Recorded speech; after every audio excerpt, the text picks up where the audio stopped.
at trust versus mistrust is during this year, does everybody come to my aid and answer my needs and meet my needs or not?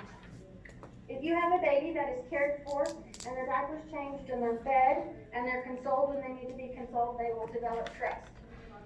If you have a baby that is not, that is ignored, that doesn't have a dependability in when it's going to be fed, or its diaper changed, or its needs met, then it's going to develop some mistrust. And that affects them throughout their entire lives. Entire lives. Okay?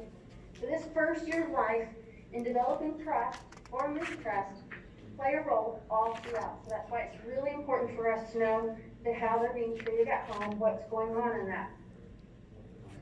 Sensory and cognitive, there is a graph in there that talks about on page 10.2 on how the vision is developed, hearing, reflexes, they're all in these chapters.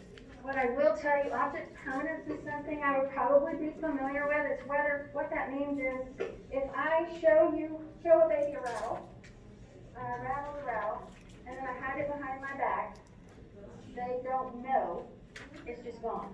They don't know that I still have it. At a certain point in their development, you shake that rattle, and you hide it behind your back, what do? Look for it, right? That's object permanence. They know that the object is still here. So there's a point in their development in which they do that. Thank you. I don't think I was supposed to change this. Well, I guess so, yes. Never mind.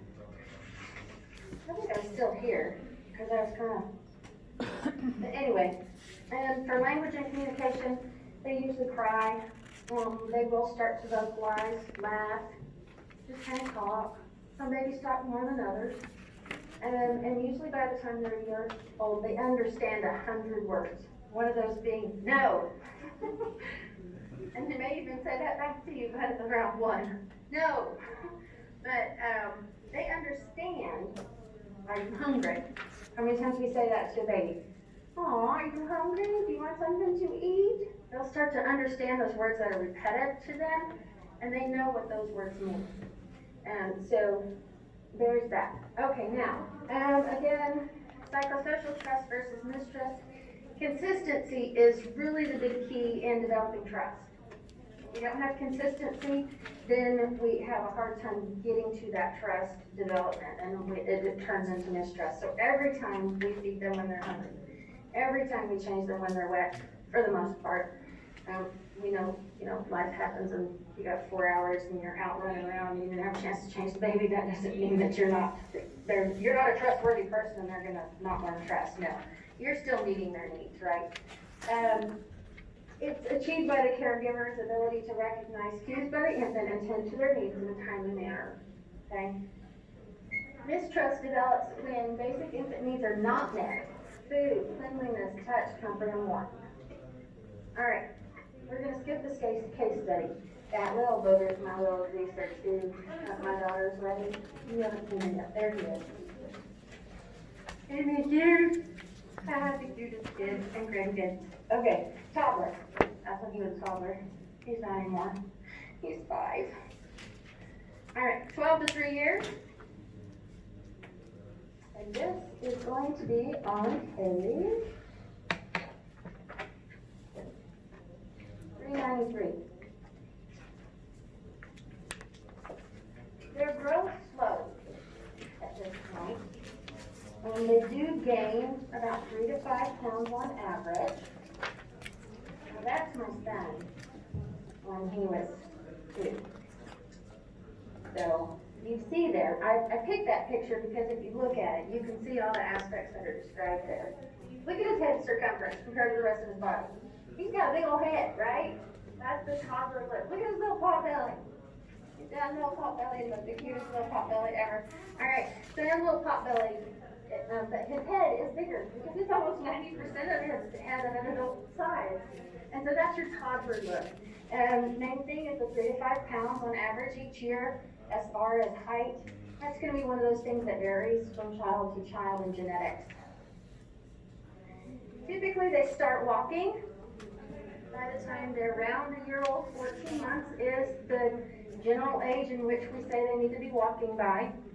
They start to work on mastering it. Most of the time they can walk alone by 15 months, and they also become climbers. They will climb on anything and everything. Seriously. I got more cabinets broken in my house from them opening up cabinet doors and climbing up cabinet doors to get to the stuff on the top shelf. It's crazy. And meal times are messy. These toddler kids from 3 years old, they're not meat eaters. Everything goes everywhere. And most of the time, they can hold the cup by 18 months.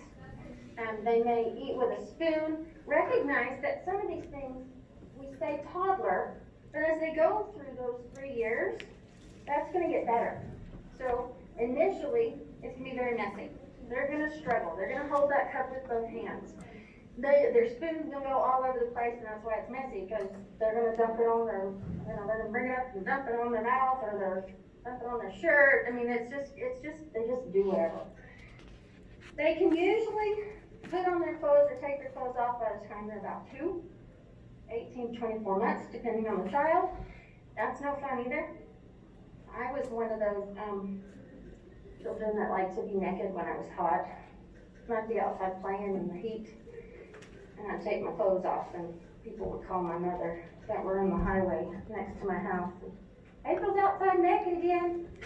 So it's not always a good thing. But they can zip zippers, they can put their shoes on, usually on the wrong feet. My mom, we had this little boy one time at church, and she said, "Seth, you got your shoes on the wrong feet." He was about 2.5, 3, maybe he's a little older. And he looked at her and said, "But these are the only feet I've got." She said, "Well, you got a point there. Moving on." So they can sometimes wash and dry their hands, brush their teeth. All of those things are a part of that. With toddler psychosocial, we're going to be thinking about autonomy versus shame and doubt. They have a will of their own. 2-year-olds, we say they're the terrible twos, right? Part of that isn't that they're being awful. It's simply that they want to do it. Let me do it. And we're sitting here as parents, and we're like, or caregivers, and we're saying, if I do it, it'll be a whole lot faster. Just let me tie your shoes. Let me put your shoes on. Let me get you dressed. Let me whatever. And we get frustrated. But then maybe they're not quite up to it and they can't do it, so then they get frustrated. And it just gets into they have a will of their own. And so they want to do what they want to do, and conflict arises. How it becomes autonomy versus shame and doubt is when they go to do things on their own. Are they allowed to do it, or are they constantly berated? And the negativism and those types of things can really weigh heavy on them, and they will have shame and doubt because whenever they tried to do something on their own, they were shot down. Okay, and they do have independent impulses, and they learn which behaviors get approval and which ones get discipline. We tell them no, we restrain them, we put them in timeout, we do whatever, and they know, oh, I better not do that again. They start to learn the consequences of their choices. Negativism and ritualism occur. What this means is kids of this age a lot of times have rituals. Okay? Maybe a ritual with eating. My little 3-year-old grandson, he will not sit down and eat without his tablet. I don't like it, but that's the reality of his ritual. When you sitting down to eat, he says, "Where's my tablet? Give me my tablet." What? You're eating. You don't need to look at a screen. You need to look at your food. Look at me. My tablet. Eat your food. Where's my tablet? I want my tablet. Right? So they get into this ritual of what's normal for them. And ritualism is actually very good if you're developing a good ritual for your child. Bedtime rituals, right? Those types of things. Separation anxiety is also big during this time period. In there, they get to a point where they realize when mom and dad leave, and they don't like that, and so they will have separation anxiety. Expect to see some of that in your children at the hospital with parents that have to go to work and those types of things. Parallel play. As a toddler, they don't particularly play together. They play side by side. They play the same game side by side. If one is building blocks, then the other's going to build blocks, but they don't build blocks together. It's parallel, it's side by side.